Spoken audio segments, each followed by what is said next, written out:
Despite being the exact same game as last year, FIFA 22 is somewhat different. There's different overpowered mechanics, there's changes to certain game modes, there's a different meta. So in this video, I'll be giving you 50 tips that will make you better at FIFA 22 Ultimate Team. Before I do get into the video, if you enjoy the content here and want to see a bit more from me, then make sure you hit that subscribe button and that notification bell. Every single week we are uploading the latest news and the latest tutorials so that you can get the most out of your Ultimate Team. If you are interested in that, then I highly recommend following the channel. If you want to take it a step further and get access to a limited amount of videos per month, then I highly recommend becoming a member. At the bottom of this video, there'll be a join button. Just click that and become a full member to help support the channel whilst also getting some extra content for yourself. Getting back into the video, these tips are based on what I've learned since the release of FIFA 22 Ultimate Team. We're going to be covering playing matches, OP mechanics, formations, custom tactics, trading, SBCs, anything that you can link Ultimate Team with. We have a tip that will help you. So let's begin. At the start of Ultimate Team, use your coins to make trades rather than build teams. So many players use their initial coins to buy a player only for that not to increase their earning potential. It's better to dabble in all game modes rather than just trying to stick to the one. For most players, you'll be in a much better position if you get an average score within squad battles, division rivals, champions playoffs, and foot champions with the weekend league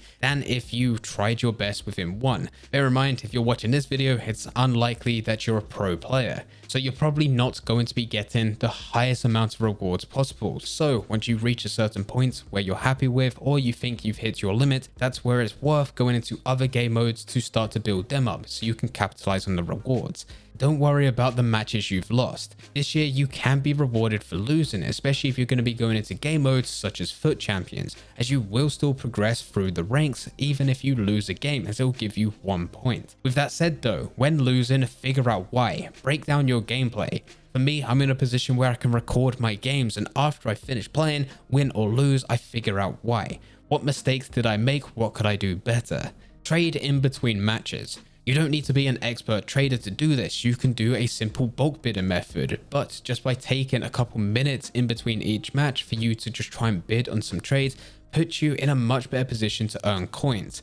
After your second match, you're no longer just earning the 400 to 900 coins from playing the match itself, but you're also earning coins from the trades that you've managed to win and so on. This also makes sense for the next point: learn to trade. These basic trading methods are good, but once you start getting a lot more coins into your accounts, it's not really going to be adding too much. You could use your coins in a different way to earn a lot more. Only play matches with a full chem gold team and do not use your initial starter team. Everyone knows how to play Ultimate Team now. They understand the concept. So that once you get into division rivals for your first time, it's unlikely that you're going to be coming up to other people that have only just started and are using their initial starter teams. It's likely that they've gone into other game modes, they've built up coins, and they've built a full gold team. This will put you at a massive disadvantage. Take some time to look at objectives. EA update this regularly. You do still have your daily challenge, which will give you a bit more XP by completing various tasks, but you can have some other objectives which will provide you with coins, packs, and even players. Only finish SBCs for rewards you will use, such as packs, coins, or players. This is easy if the SBC is giving you packs or coins because you're always going to use them, but more specifically for players. So many people buy into an SBC just because of the hype around that type of player, only to realize that player doesn't fit within their current team and have to change up everything. If you know it's going to be a struggle to fit them within your team, or you're just not going to ever use them, then don't buy them. It's a waste of coins, it's a waste of players. When getting into matches, you should turn on timed finishing. This year, goalkeepers are super overpowered, but they're incredibly weak when it comes to long shots or finesse shots from outside the box. If you can get one of these shot types and time it perfectly, you've pretty much guaranteed yourself an easy goal. If you struggle with timed finishing, then I highly recommend turning on the FIFA trainer and change the settings within game. You can change the settings so it only shows timed finishing, and you will not have to look at all the irritating lines across the pitch when you're trying to do a directional pass. Take your time to adjust your camera settings so that you have the viewing experience that you want. Feeling comfortable in a competitive environment is what's going to give you that edge. If having a certain camera angle makes you feel more comfortable, then set that as your camera settings. Me personally, I like to be zoomed out so that I can see everyone across the pitch, so that I can find a space and find the players that I'm passing to. This is what's always worked for me. Take your time with the gameplay. This year, EA are rewarding you for the pass and play playstyle.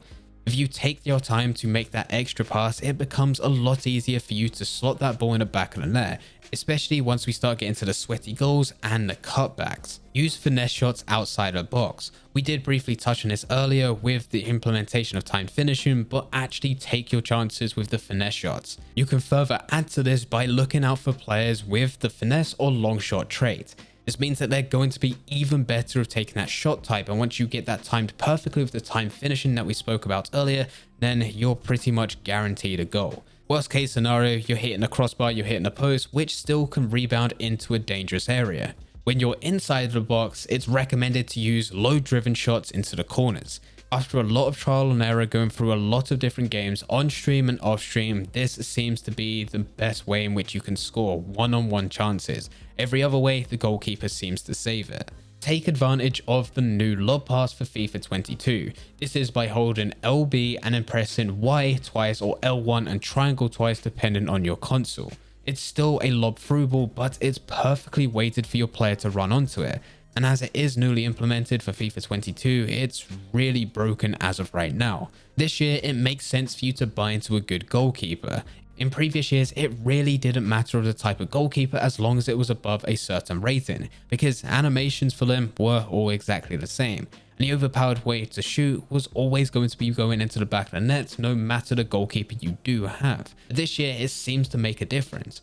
Having a much better goalkeeper has made some ridiculous one-on-one saves that's managed to keep you within the game. Experiment with different formations. You don't just want to have one playstyle. There's a reason that you can change from ultra defensive all the way to ultra attacking. If you can quickly judge your opponent's playstyle, adapt with the formations that you have, whether it be more attacking, more defensive, you will outplay your opponent. Very similar to this, try out different players in different positions. Just because it says that they're an overall striker and they play in that position in real life doesn't mean that they need to stay there. You can bring some of these strikers down to center mids and they'll play incredibly well. And once you start changing your formations, it's likely that you will need to play some players out of position. And as long as you've judged it correct with their stats, they might play a lot better within that position for you and what you want with your playstyle. This also kind of links into taking your time to learn custom tactics. Experiment with what you have there, change the depth, change the width, change your attacking and defensive playstyles just so that you can iterate it based on a game by game basis and see how far you want to take it. Already the playstyle that I was initially going into for FIFA 22 has dramatically changed to be something completely different. Try to learn one skill move at a time. When you first start up FIFA and go into the skill moves, you'll see that there's quite a few different pages with a number of skill moves on each page. If you try to learn all of them at once, it's information overload. It's not going to happen.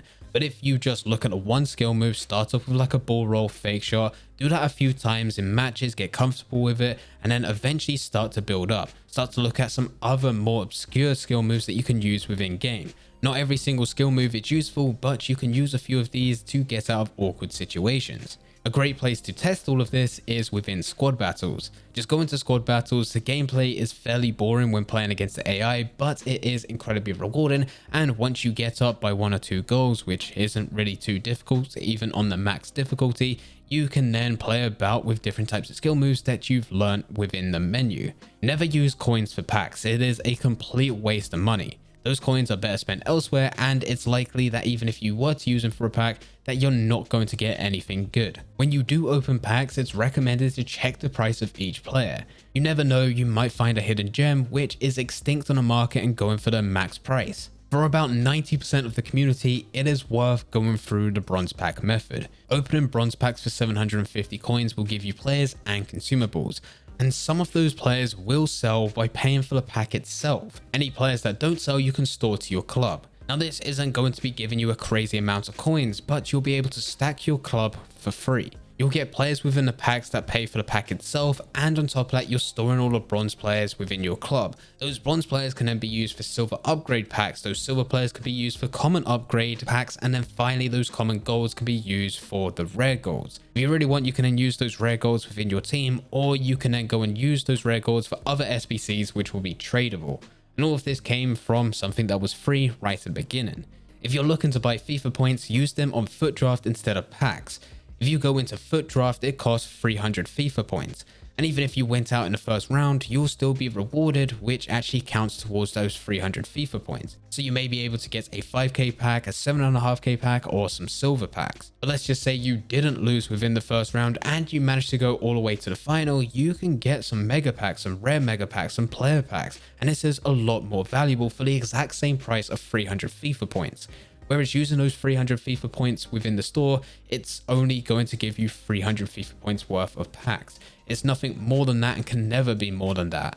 It's all about this risk and reward. This year, you don't need to focus on just pace and defense. You can pick a slightly slower player. You don't want everyone in your team to be 50-60 pace, but you can try out some different players that you haven't been able to try out in previous years. Make sure you're looking at the finer details when buying players. If you're looking to buy a player for your team, just double check their position or chem style. You may be able to snag a really good deal, especially if you come across a striker where they're listed the lowest on the market, but one of them has a hunter chem style.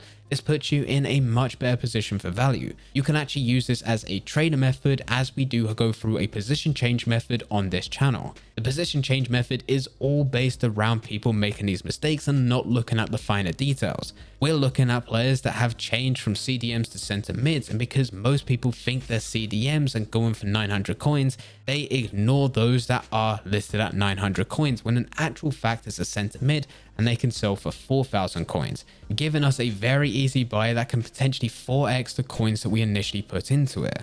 Make sure you get the right version of the card.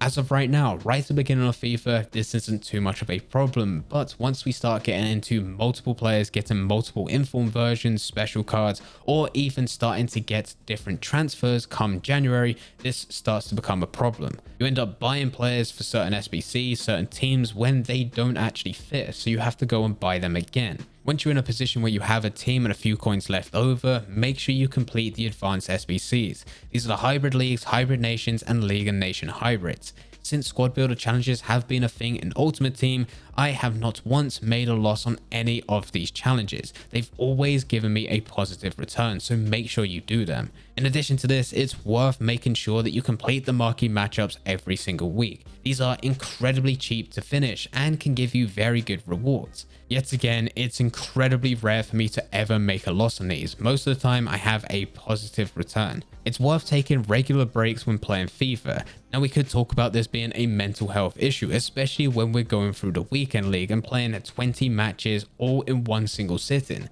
It does help if you stop, take a 10-15 minute break, come back, and normally you start to perform a bit better. But not just that, if you restart your game, it always feels a lot smoother. It's always been this way in FIFA and it feels this way this year. Use your coins to invest into different players for big events, or even just invest weekly in different team of the week players. It's all good trying to get as many coins as you physically can by playing matches or trading, but in some cases, in most cases in fact, it's smarter for you to invest your coins somewhere and let your coins work for you without you having to do anything. We all know certain big events are coming and there's loads of different ways in which you can invest for them. Make sure you prepare for big competitions. This could be going into the Champions Players for the first time, as you're limited with the amount of games that you can win and the points that you can get. Or it could be going into the Weekend League. Before going into any of these types of game modes, it's a smart idea to put together a team. Start working out the formation, start working out who's going to be your top goal scorer, start working out the custom tactics, because you really do not want to be testing all of this stuff once you actually get midway into the competition. You want to do this all at the start, know exactly what you're going to be doing, and then get straight into the games. To add to this, you can also play warm-up games just before the big games.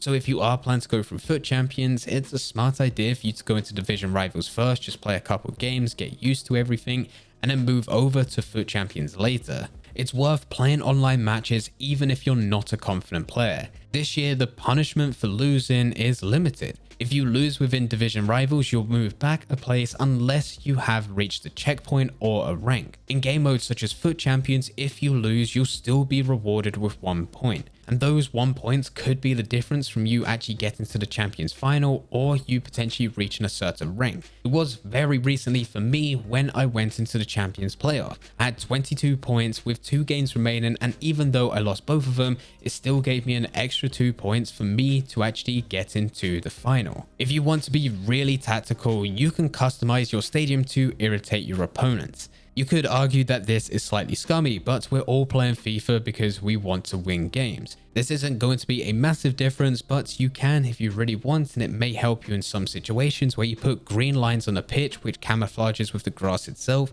You can select a stadium which has weird lighting. For example, there will be certain stadiums which have shadows across the pitch, and that tends to irritate a few players. And then finally, you can also select different pitch patterns, which weirdly irritates a few players. This isn't going to give you a massive advantage, and when you come up to someone that's got good composure, they enjoy the game, they understand the gameplay mechanics, it's not actually going to affect them, but it will affect those that get really easily annoyed, those that aren't good at the game, those that make rash decisions, and those that get annoyed for the smallest things. This is one of those things that will annoy them slightly more and hope that they can make a few extra mistakes. Buy into players that you know will fit the meta. So many people complain about not winning within games, but then use players that no one else is using. Instead, use your coins to buy into players that you know are overpowered for what they are. And then maybe you'll be able to get a few extra goals, a few extra wins, and a few extra points when going through certain game modes. Take advantage of databases such as FootWiz or Footbin.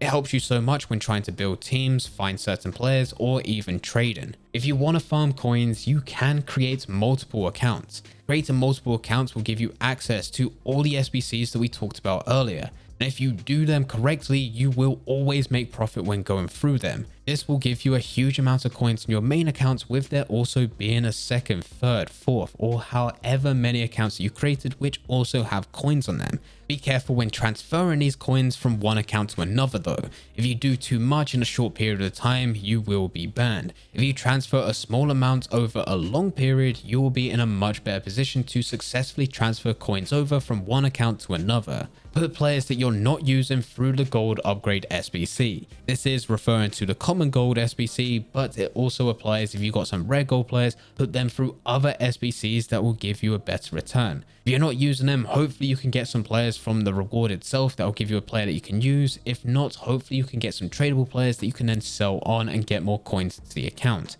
Very similar to this, occasionally take the time to clear out your club of consumables. Even if you're not a player that uses FIFA points to open packs, because of all the game modes you're going through and because of how rewarding FIFA is nowadays, you're going to have a lot. Sell the consumables that you're not using, get rid of some of your contracts, get rid of some of your chem styles, position modifiers, and use the coins instead. Don't turn your back on silver pack rewards. If you go out in the first round of draft and you do get silver packs, that's not necessarily a bad thing. Silver packs aren't opened as much as gold packs, so when we look at gold players, there's a lot more of them on the market, and that leads to a lot of them being at discard value. Whereas silver players, not as many people open them, but they're still used for certain SBCs, and some players still use them for teams, so they can be sold at a much higher price. Sometimes you'll get lucky within these silver packs and you'll be able to get a player that is extinct. List them for the max price and you may see that they do sell. Buy into SBC fodder when it's cheap. As of right now, the time recording this video, some of these players are going for ridiculously low prices. This is because we haven't had an SBC that requires a crazy rating for you to achieve to get a really good player out of it or a really good pack out of it. But once that does happen, and it will happen at some point within FIFA 22, that's when this SBC fodder will increase. The best thing for you to do is just buy into it when it's cheap, store it to your club, hold on to it, and once that SBC does finally come round, you then have a choice to complete the team for cheap, or you can sell that player on. It's better to take untradeable rewards from division rivals than tradable. If you select the untradeable option, it will actually double up. So many people like the idea of tradable because they can sell on, but untradeable gives you a higher chance of you getting something good, and you can still retrieve coins out of them. You just need to be smart. If you get a really good player, you can obviously put them within your team, but if you get just some random players which aren't too good, you can then use them for SBCs later and pull coins out there. Once you start to bear this in mind, it makes more sense for you to go for the untradeable rewards because you'll be getting a lot more packs, rather than going for tradable just because you can sell them on instantly. Try to play all matches through Champions Playoff or the Weekend League. This year the reward payout is different. With the likes of division rivals, it's done on a weekly basis. You have a week to see what rank you can get to and then you're paid out. But with the Champions Playoffs and the Weekend League, as soon as you finish all of your matches, they're immediately added to your account. You don't need to wait for the event to expire. You should be following different content creators you'd like. Of course, you've made it this far to this video, you should really be subscribed to the channel with notifications turned on because we upload the latest FIFA tips. But for whatever reason you managed to get to tip 49 and you don't like what we're delivering here, then there's loads of other content creators out there. Loads of creators that can help you with gameplay, with the most overpowered mechanics, trading, finding the best deals, or completing SBCs for cheap. If you follow these types of creators, they will help you and you'll be getting even more out of Ultimate Team. And then finally, the final point is to play sweaty. Most people use this as an insult, but we're here to play FIFA, we're here to win games, and if that means you need to cut back for an easy goal, do it. If that means in the final couple of minutes of the game you're going to pass around the back just so that you can secure a win against a really tough opponent, do it. At the end of the day, your opponent might be extremely mad with what you've done and how you've played. They might even send you a message, but as soon as you close that message down, you never have to think about them again. You never have to deal with them again, and that extra win that you've just managed to secure might be the difference for you increasing your rank, or could be the difference of you going into the Champions Final for the first time with it being secured within your last game. Playing sweaty is an insult, but you're either a winner or you're a loser. Anyway guys, those are 50 tips that you can use to improve within FIFA 22. I've tried to get loads of different tips that cover loads of different game modes, so that if you're a trader, hopefully you've benefited from this, but if you're playing with the gameplay and going through matches, you can also benefit from this. If you've got some extra tips that you've learned while going through your experience of Ultimate Team, then feel free to leave them in the comment section down below. But anyway guys, I hope you guys did enjoy. If you did enjoy, don't forget to leave a like and subscribe, but for now, I'm going. So see ya.